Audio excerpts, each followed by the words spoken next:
O Homem-Aranha 4 é confirmado por M. Pascal. Pega tua pipoquinha, senta a bunda na cadeira e vem comigo que hoje o vídeo tá foda. Gurizada, antes de começar o vídeo, é claro, não se esquece, se inscreve no canal, que assim você me ajuda a produzir mais e mais conteúdo aqui pra vocês. Seguinte, gurizada, a M. Pascal ontem ali, né, quando teve as primeiras sessões, as pré-estreias ali, né, justamente com os diretores, com os produtores ali de Homem-Aranha, das grandes animações, a gente teve a presença ilustre da M. Pascal, ela que é produtora aí de diversos filmes de heróis, né, tanto Mulher Maravilha quanto outros filmes aí. E ela soltou uma coisa bem interessante que eu vou estar lendo junto com vocês agora, afinal aqui é jornalismo, eu sempre falo isso pra vocês. O que acontece? Ela disse que o quarto filme do Homem-Aranha com Tom Holland e Zendaya está em desenvolvimento, né? E obviamente uma coisa interessante que ela falou que talvez esse filme atrase justamente por causa, né? Não sei se vocês lembram, tá acontecendo uma greve de roteiristas aí, né? Isso em toda a indústria hollywoodiana, né? E isso obviamente acaba trancando as séries, atrasando algumas séries que possivelmente a gente teria um pouco antes e a gente agora vai ter um pouco mais tarde, né? Isso diversas séries e filmes, né? Falando isso. Mas o que acontece? Com a M. Pascal confirmando isso, e quem assistiu Aranha Verso aí já viu aí, né?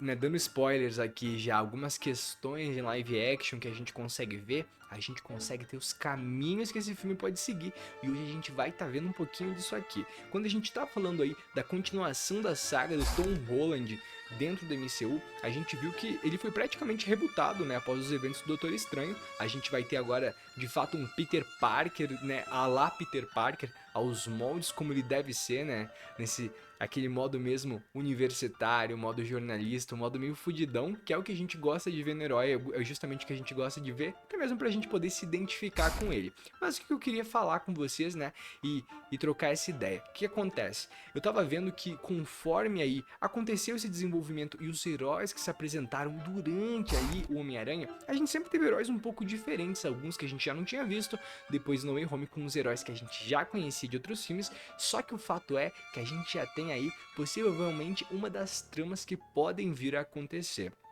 A gente foi apresentado em Miles Morales justamente ao Gatuno, né?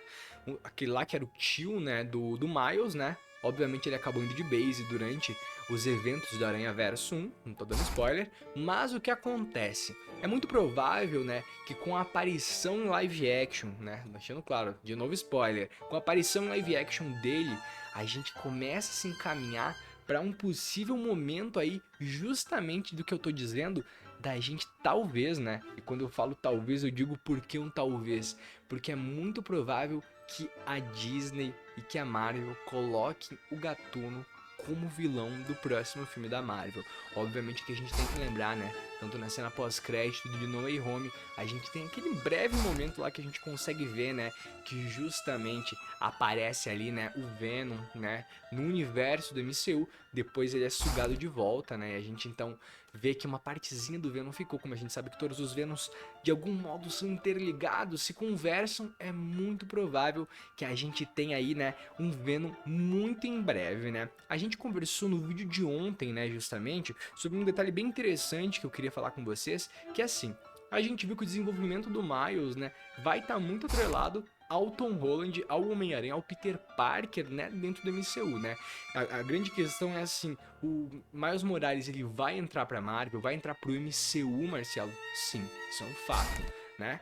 Com toda a construção que tá acontecendo, com todas essas questões multiversais, e principalmente a gente vendo agora que de fato, né, o Aranha-Verso, ele, né, não é um universo à parte e isolado. Por que eu falo isolado, né? Porque a gente viu que outras realidades no universo dos mutantes, né, agora é canônico. A gente viu o Peter Parker, do Tobey, o Peter, né, do Andrew Garfield, todos eles ali, né, de uma maneira ou de outra eles se conectaram após os eventos do Multiverso da Loucura, né, que eles, né, canonizaram muitas coisas, né? Mas o que acontece, que eu queria deixar com vocês aqui pra gente dar uma refletida também, é justamente quais serão os caminhos que a gente pode esperar desse filme. Eu acredito muito que tendo agora esse Peter Parker, né, mais velho, mais experiente, né, e muito mais experiente do que o Tobey, por exemplo, muito mais experiente do que o Andrew, né, afinal, quando eles ganharam os seus poderes, eles não viveram tantas coisas, né, que nem o Tom Holland viveu, né? Que nem o Homem-Aranha que a gente tem dentro do MCU, né? Afinal, a gente tá falando do Homem-Aranha que, porra, ele lutou com Thanos, um Homem-Aranha que saiu do planeta Terra, um Homem-Aranha que lutou aí com diversos inimigos e que de fato, assim, sentiu a dor da perda, né? Ele perdeu o Tony, perdeu a Tia May, né? A gente tem um Homem-Aranha que eu acho que literalmente, assim, essa batalha, né? Dele lutar pelas pessoas que ele ama, tá num momento muito interessante, porque a última pessoa que ele amaria seria a MJ, né? Que a gente viu que, né, ela esqueceu dele, ela não lembra dele. A gente também tem o Ned, né, que tá lá.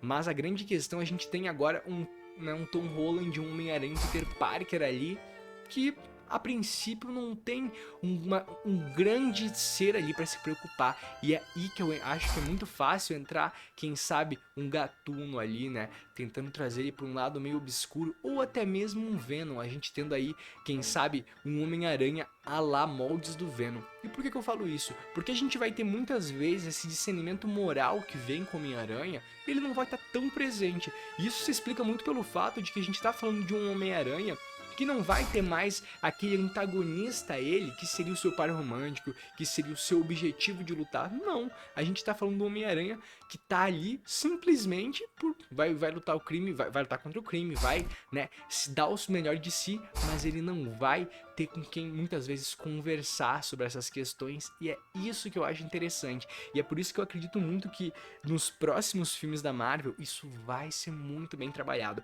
A construção do Tom Holland agora nos próximos filmes e principalmente no Homem-Aranha 4, que eu acredito que vai estrear provavelmente em 2025, 26 se mais tardar. Não acho que vai esperar tanto tempo assim. A gente tá falando de um herói, né, que não dá pra esperar até 2030 pra terminar a trilogia dele, né? A gente vai provavelmente ter uma sequência gostosa de filmes aí.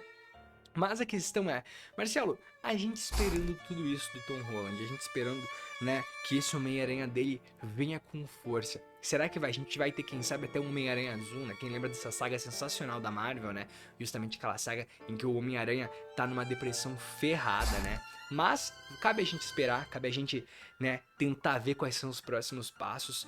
Ano que vem a gente já tem de novo Aranhaverso, a gente pode ver mais detalhes, né? E eu acredito muito que mais detalhes vão aparecer em Aranhaverso. Afinal, a gente tava falando aí de uma franquia que agora apareceu live action. A gente, né, o pessoal falou assim, tá, mas será que vai aparecer live action? Será que vai quebrar essa barreira? Porque a gente viu diversos estilos de animação. Sim, eu não tenho dúvida que a gente vai ver mais pessoas do CM, né, do universo principal da Marvel nos filmes da Aranhaverso. Eu acho que a gente hoje, né, no dia de hoje, a gente tem que comemorar. A gente tá literalmente falando aí, né, de uma franquia que tem muita coisa pra trazer pra gente. E eu não tenho dúvida que quanto que essa espera que a gente fez até agora, que todos esses momentos aí de aflição literalmente que a gente viveu valeram a pena, e a gente tem muita coisa interessante e legal pra ver, gurizada. Eu vou ficando por aqui, eu espero que vocês tenham gostado e até a próxima, gurizada. Valeu, falou!